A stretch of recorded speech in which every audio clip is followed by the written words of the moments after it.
How do you know that what you're seeing is real?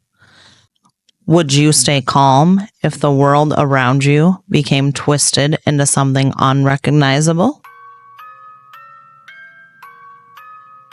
6 short months until I would start building my future. As I cast a final glance in the mirror before heading downstairs for breakfast, I took in the details.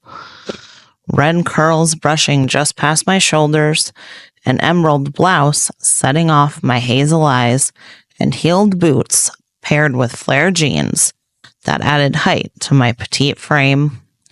I looked ready, put together. I had planned my future meticulously.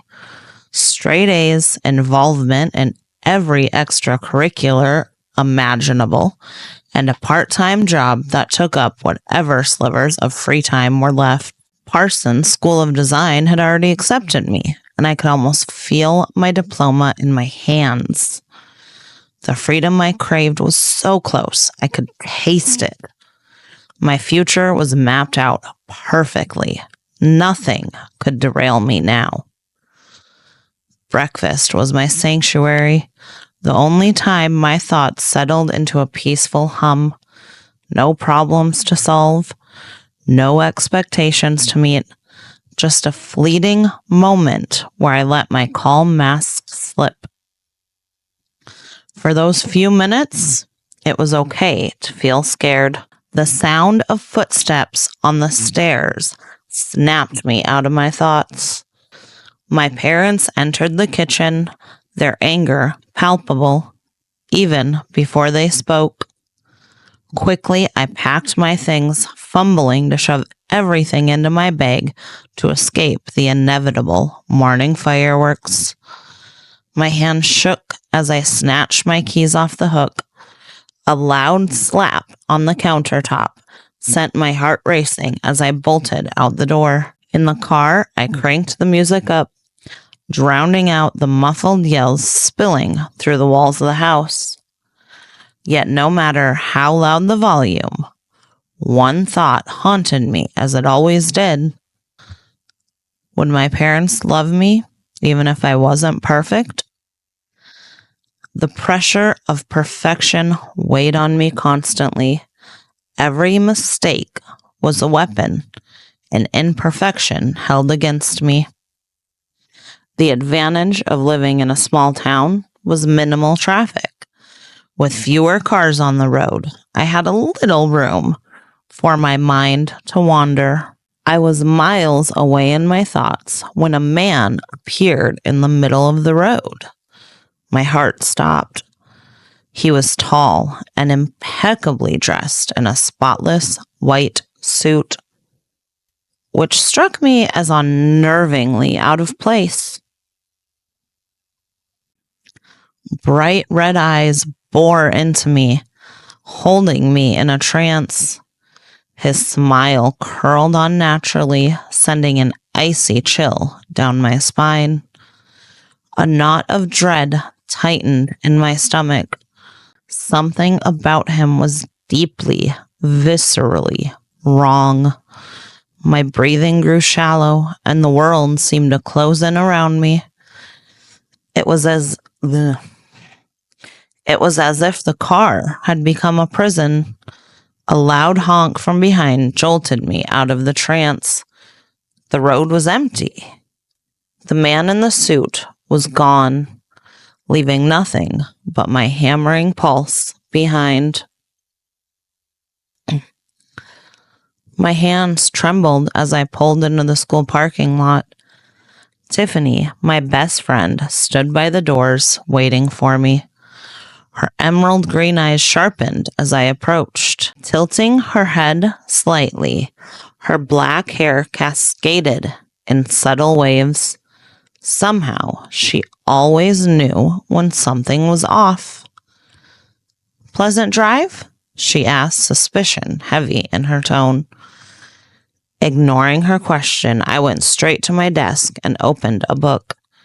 Tiffany's gaze burned into me throughout first period. By lunch, the strange encounter faded, eclipsed by the familiar routine of my day. I told myself it had been nothing more than stress. After all, there was so much on my plate right now. Lunch was the usual cacophony of chatter and laughter, and by my last class of the day, chemistry, one of my favorites, I felt almost normal again. And then it happened. A tickling sensation crawled up my arm. I glanced down and froze. Black, spindly legs emerged in the corners of my vision. Spiders, hundreds of them. They swarmed up my arm, a writhing sea of legs.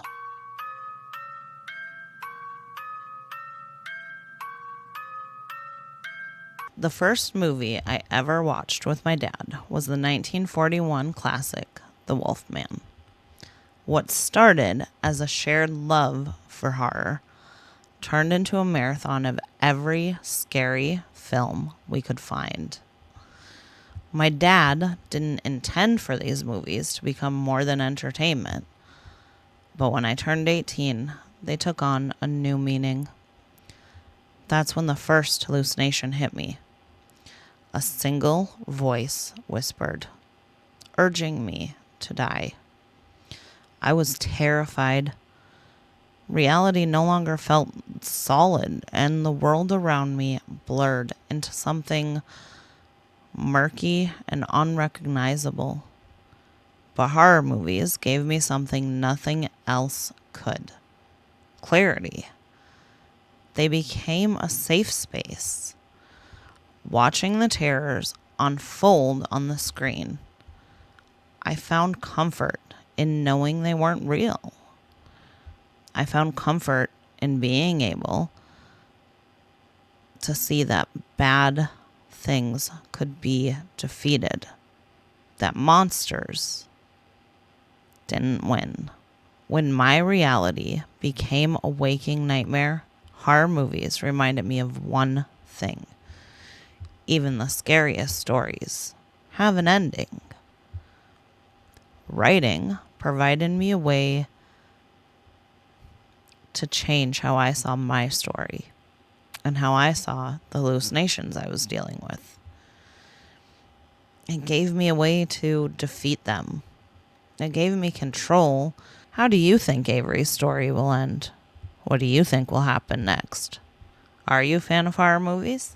And how can you use writing to defeat the monsters in your life? Watch on Mondays, Wednesdays, and Fridays as Avery's story unfolds. Check out my other social media links in the channel description, where you'll find more insights, more creative writing, and how writing helped me. Like, comment, and subscribe, and thanks for watching. Bye!